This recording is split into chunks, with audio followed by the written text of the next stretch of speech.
Analog horror is dead. We've all seen this video, and these, but nobody has asked the interesting question. What will actually replace analog horror? In this video, we will bury analog horror, meet the new contenders, let them battle for the throne, and pick a final winner. So as I said, analog horror is dead. Well, technically it's alive when you look at the numbers. The views are still there, the keywords still trending, and new series do keep still popping up, but creatively, it's a corpse, and it probably isn't coming back anytime soon. The genre has been hit with extreme oversaturation. There's so much analog horror now that people are burning out on it. And that explosion in quantity caused a crash in quality. When anyone can drag a VHS filter over a couple images and call it analog horror, you end up with a flood of cheap rushed projects from people who either didn't understand what made analog horror work or just there for a quick cash grab. I have a more in-depth analysis of this on my YouTube channel. But when a genre reaches that point,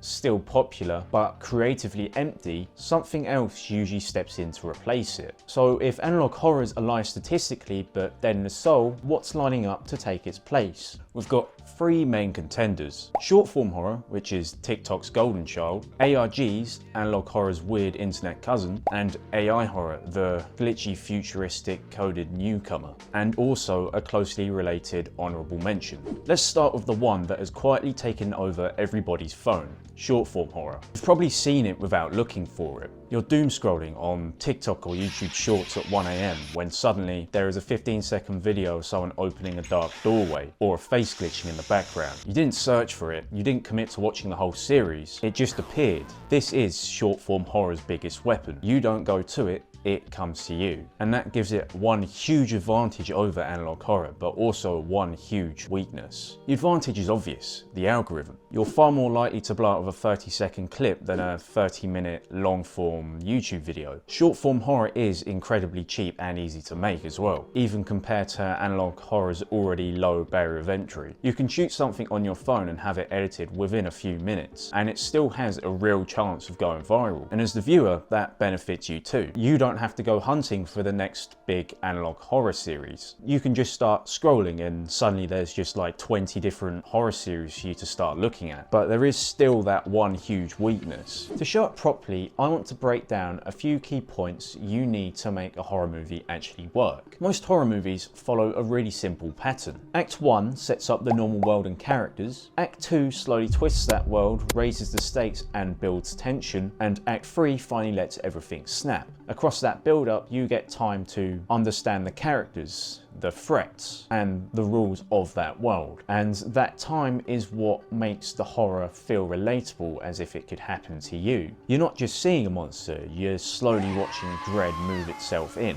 And short-form horror just doesn't have that time. Trying to cram all of that into 30 to 60 seconds is almost impossible. Remember that line from earlier? You didn't commit to watching the whole series. That's the problem. If a clip can appear and disappear in your feed that quickly, it usually means it never actually had the space to make you care. There's no real build-up, there's no real investment, just a quick scare and then you scroll on. And that's its huge weakness. It's built to be scary for a second, but it's not built to actually stay with you. So if short-form horror is scary for a second and then is gone, what actually sticks? That's where ARGs and interactive horror comes in. ARGs have lived on the internet for a long time. In fact, they make the rest of the contenders look like fetuses. So you might wonder, how is something so old going to compare to the newer newcomers and replace something that is newer than itself? Well, that spike in analog horror that I mentioned earlier, that spike itself is being held up by ARGs. People aren't just passively watching the tapes. They're digging around the creator's whole online presence, trying to build a bigger story. And that's the core weapon of ARG horror. It doesn't just tell you the story, it drags you into the middle of it. With regular analog horror, you're watching someone else find a creepy tape. And with ARGs, you are the one finding it. You're the one slowing down frames, decoding numbers,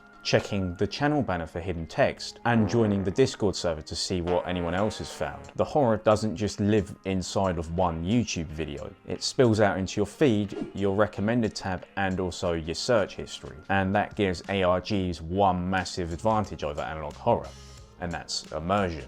Analog horror can be atmospheric and unsettling. but you always know there's a safe distance between you and the monster. It's a playlist, a series, and ARGs do their best to erase that distance. It uses the exact platforms you use every day, like YouTube, Twitter, Google, Instagram, and if a story pulls that off well enough, the investment can be insane. People aren't just fans, they're participants. They make theory videos, they build wikis, they stay up till 3 AM trying to decipher something in said videos. And that's a level of engagement that a lot of analog horror creators could only dream of. But exactly like short form horror, that strength comes with one big weakness. All of that immersion, all of that activity, it's work.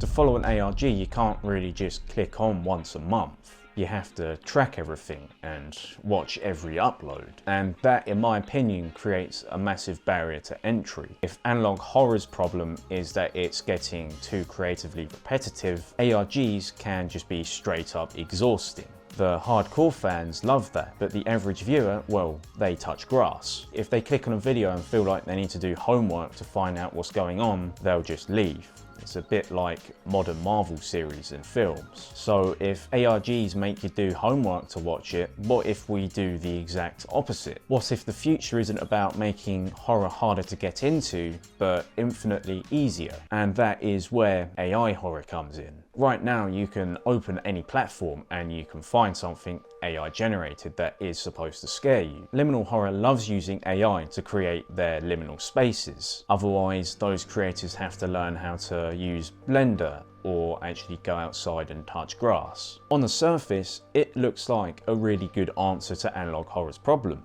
Creating loads of content burns creators out. It takes time to write, film and edit, and also to design all those fake broadcast graphics. There's a limit to how much one can do and how much one can think of unique ideas. But AI doesn't care. If you want 500 variations of empty children's playground but wrong, AI can do that. And that is AI's core weapon, scale. Where analog horror is handcrafted, AI horror is mass grown. Think of it almost like the Industrial Revolution of video production. Pair that with tools that can mimic voices, create scripts and fake camera movement, and you get horror that in theory can produce itself. And that gives AI horror one huge advantage over analog horror. It never has to stop. You don't have to sit and wait for 6 months for a series. If a certain style hits, such as liminal suburbs or corrupted mascots or uncanny kids drawings, AI can replicate that. On paper, this sounds like the final boss of horror. Infinite content and zero downtime. But there is a catch that you can probably already feel. All of that output doesn't come with any meaning. When analog horror works, you're watching someone's specific nightmare. You can sense there's a human behind it. Their pacing, their personality, it's all there. But AI horror doesn't have that. It can imitate style, but it doesn't actually care what it's showing you. So AI horror kind of ends up in this weird limbo. It looks uncanny and it looks off,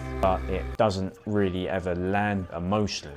The faces and corridors can all blur together and the fear just starts to feel generic. And that is AI horror's biggest weakness. It's emotionless and it lacks the creativity that made analog horror fun. You can generate horror forever, but if there's no real perspective behind it, then there's not really any enjoyment to it. It's just slop on a screen. And nobody wants to watch AI generated slop. I mean, people do watch it, but they are either 5 or somehow oblivious to the fact that it's AI. So AI might shape the future of how horror looks online, but whether it can actually replace analog horror as a feeling is a different question. But what if we flip the roles around? What if AI was the monster and instead of analog horror, it evolved into digital horror? Analog horror always used technology as a prop. Old TVs, CRT monitors, VHS tapes, you get the idea. The tech is just a container for whatever monster you put inside of it. And that's where our honourable mention, digital horror, asks a different question. What if the tech itself is the monster?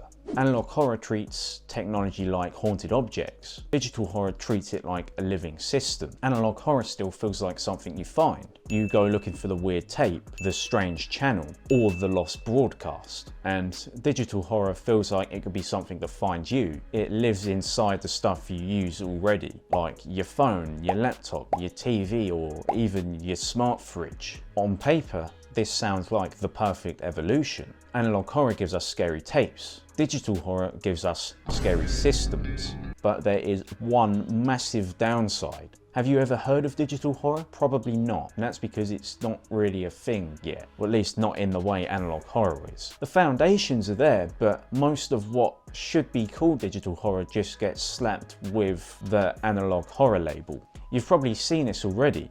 Those Minecraft horror series, or even ARGs if you will, which people keep calling analog horror. But what about them is actually analog? Minecraft's a digital game that came out in 2009.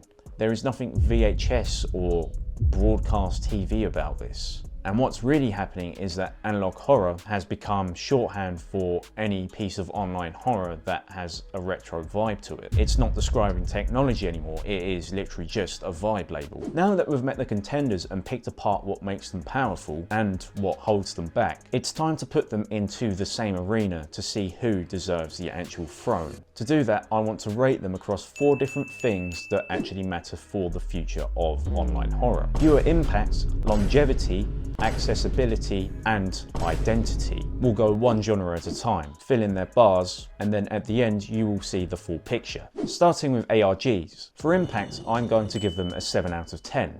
You have to invest a lot of time and effort into them. Longevity is where ARGs absolutely dominate. They've been around for years. They keep coming back in popularity. So I'm going to put longevity at a full 10. Accessibility, however, is where they suffer. They take a long time to make, and they demand a lot from viewers. That's a 3. But they do make up for it in identity. ARGs can start off like analog horror, and then slowly spiral into something else. So for identity, I'm going to put them just above the middle at a 6. Short form horror is almost the complete opposite. Impact wise, it's weak. Most clips are quick jump scares that are gone from your brain within a few seconds of watching them. So that is going to be a 3. But in terms of longevity as a format, I think it definitely has the ability to stay.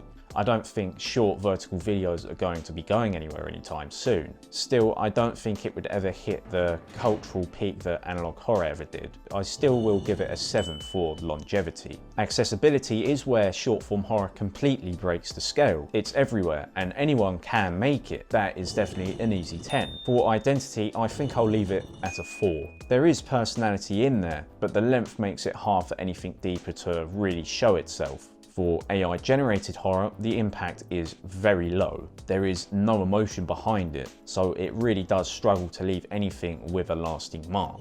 So that will be a 2. Longevity gets a 5. AI isn't going away, but a lot of people are actively pushing against it. Accessibility though is a full 10. It's very easy to make and pump out AI content. I think identity gets a 3. Like I said, there's no real soul in there. You can get something entertaining out of it, but it rarely feels like a genuine voice behind it. And finally, the honourable mention, digital horror. Impact gets a 7. It has all of the tools to upgrade analog horror to younger viewers. Longevity is a 9. If this style was to pick up, I think it could stick around for a long time, at least say another 10 years like analog horror has. I'd say accessibility is right in the middle out of 5.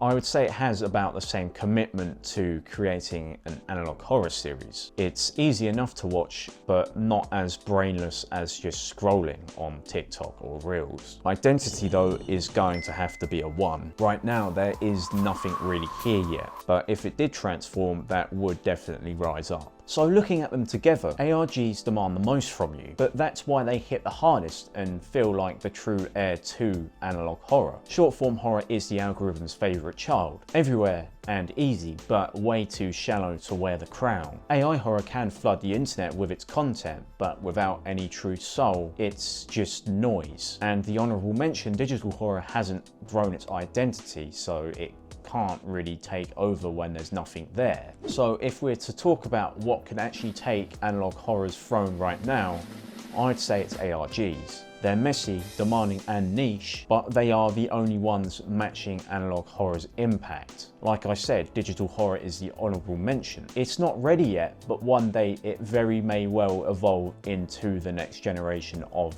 online horror. So where does that actually leave analog horror? It's not dead in numbers. It's dead in the sense that it's stopped evolving. So if you're a creator, I don't think the answer is to make more analog horror. I think the answer is to steal what worked from it and move on. The next big thing in horror definitely won't be looking like VHS in my opinion, but it should still make you feel like analog horror did when it first crawled into your recommendations. And if you enjoy this sort of horror deep dive commentary, please don't forget to like and subscribe so you don't miss out on the next video.